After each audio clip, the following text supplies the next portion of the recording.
Baker. David Stead. Dennis Hanslip. Brilliant. Let me just look at my look. My name is Michael Carney. I'm 27. I am Pete Shuttleworth. Simon Neller.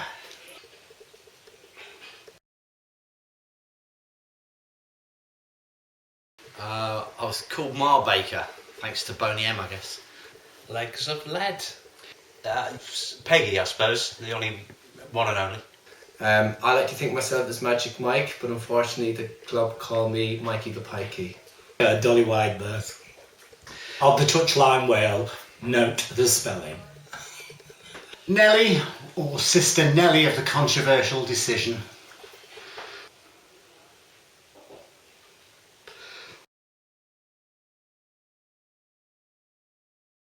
Centre forward. Left back. Centre half. Left back. Whichever I'm lucky enough to. Left back in the changing rooms.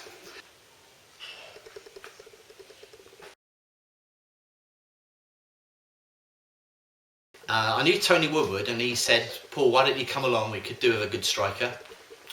The club had not won any games in their first 6, so I went along, and then the committee decided that I could only play if I paid my subs, so I had to pay £20, and by a 3-2 majority I got to play. So I was sub, and I came on at half time, scored a hat-trick, and the club won its first ever game 5-2. This is a memory from 1993. It's a tour shirt from Los Angeles 93, and that's one of my earliest memories from Stonewall as well. Thanks to Central Station for sponsorship for all those many years as well. Going to Mile End for my first training session ever back in the late 90s, and I was a bit apprehensive because I talked to Toby Mills beforehand. He said, I bet you can play football, you have to play football. I went, oh, I'm not that good. So I went along and I met Paul Baker, who made me feel very welcome. I met a complete stranger in CXR 79, and he gave me Paul Baker's number. Playing in Islington in the school with Pete, Nigel, Doug, Dan Miller, Raphael, and they were the good days, and it was good fast football. I loved it. First memory was Gay Pride and walking into a tent and wondering what the bloody hell I was doing. And I think Tony Roberts behind a desk and signing up and saying, what's it all about? And I was told about five-a-side at Islington and then showing up. 7 of us with 3 Egyptians kicking a ball around in Kensington Gardens.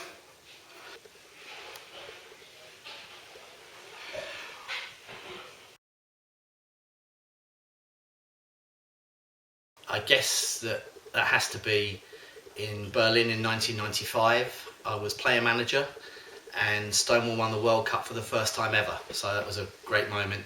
Always dreamed of winning the World Cup as a little boy, so it wasn't quite the real World Cup, but pretty good. And then someone said, Paul, did you realise you're the first England captain since Bobby Moore to lift the World Cup? And I thought, it's made me proud, that has. My first game, full game at Stonewall, the second team manager resigned. I went, oh bollocks, I can't play for first team, I'm not good enough. So I decided to become second team manager, and that's where I met my partner of 18 years, Paul Baker. And that's the best memory from Stonewall. It would have to be. Has to be 2, and that's joining in the first place, winning the 2002-2003 season as captain, and scoring the penalty right at the end of the game. Which one is the game? Which one is the division? And Sydney 2002, which was amazing. I have 2. First tournament that I won a gold medal in was Chicago, playing literally in the pitch dark and winning the tournament 3-1 in the final.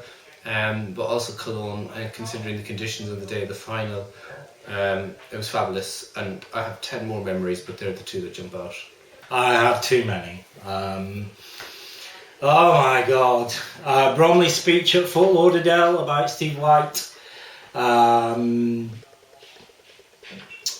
Singing on the stage at Cologne, You'll Never Walk Alone, with the second and the third team.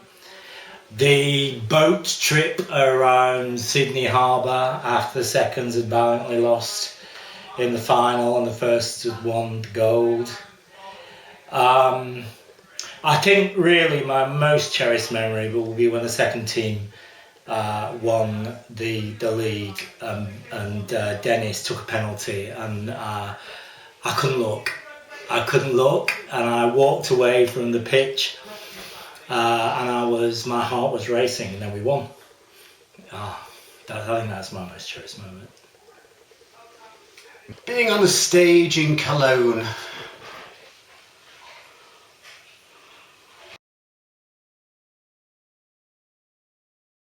I guess I'd been in the squad and I was getting on a bit, and then in 2000 it was the 2001 it was the World Cup that was going to be held in London, and I was all excited, and then I was really embarrassed because I got dropped from the squad to Lawrence Curtis.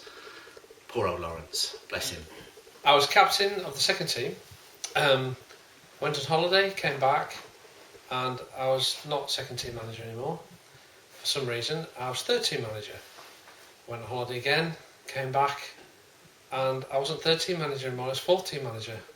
Went on holiday again, came back, and I was a manager of nothing. Politics! Politics!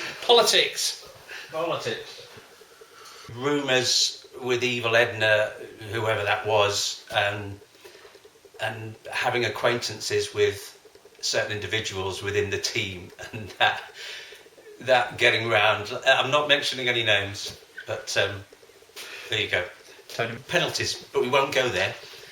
One other moment was an award ceremony. I think it was the first year I was there, and I came second to Player of the Season to Raf, and I got some topping sauce from Paul Baker. Now that was meant because I was always boasting that I was top and not bottom. But there you go. Still am. Wearing a Chelsea jersey for the wrong reasons. You mean apart from when Andy Walmsley told me that the first team didn't want me to be their manager anymore? I don't know. I've had too many of them. Walking with, I tell you what was really, really good was coming back to Stonewall as a referee, and then the first team was kind of roping me in when we were, I can't even remember which European city we were in, but they were all dragged up, and I was walking with them. That was very funny, but very, very embarrassing because they were all dragged up, and I was just killing myself laughing. I've got it. When we were in Fort Lauderdale in 1999, we went to a bar.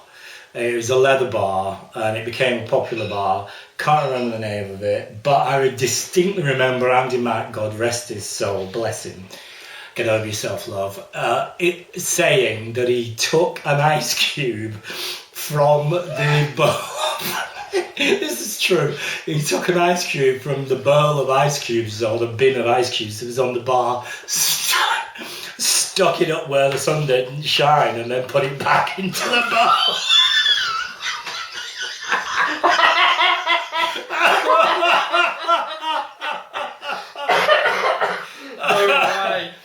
Oh dear, oh dear.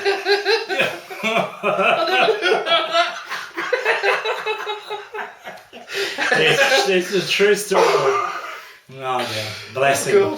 Me and Australian Skippy appearing in a Dallas lobby in full leathers while the rest of the team were in the bar.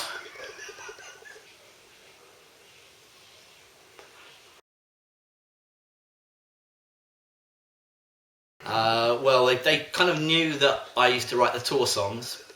I changed the words for many well-known song. Go West became Go East when we won in Berlin, and so on.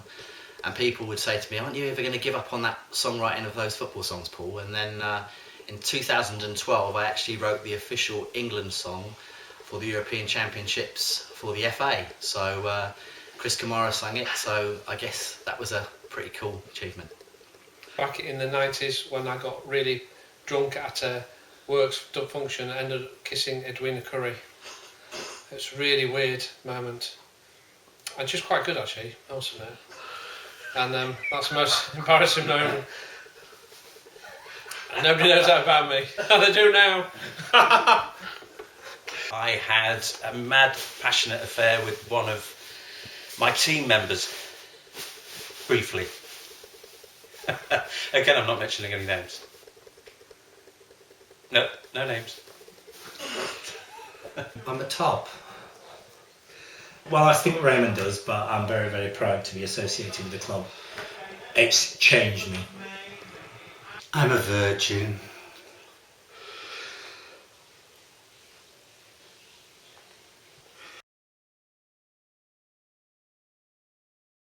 Chris Worth, the Duchess with the muchest.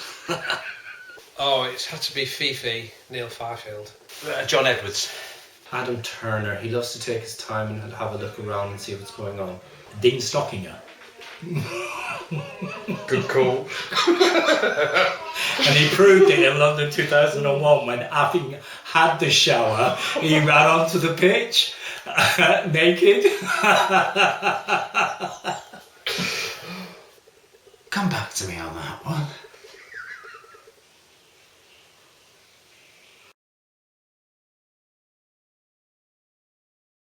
Stonewall has been a really important part of my life. It's been like an extended family for near on the last 25 years. I've had some fantastic memories, World Cups, Gay Games Golds, wonderful tours, had some amazing friends that I still have from the club, but most importantly it introduced me to my life partner for nearly 19 years, David, who I can only thank the club that they've given me such a fantastic memories, but also introduced me to David. Best thing that Stonewall's given me is meeting Paul Baker, and we're on our 18 years together and getting married next year. That's the best thing that Stonewall's done for me. A fantastic experience for me. Always have fond memories of the winning season 2002-2003 in the team. Peter Stark in particular, who was fantastic. It's just a part of my life. It's everything. Something I never forget. It's something that I'll wake up and look forward to. And it's a part of my Saturday. It's part of we have 5 a week. Well, it's my 1 a week. I absolutely love it. It means loyalty. It means changing me. It means winning. It means giving me an opportunity to meet some bloody fantastic people. And it means I've still got something that I started to have in 1997, and it's continuing now. It's my London family. Fucking shoulders, can I? What is your name?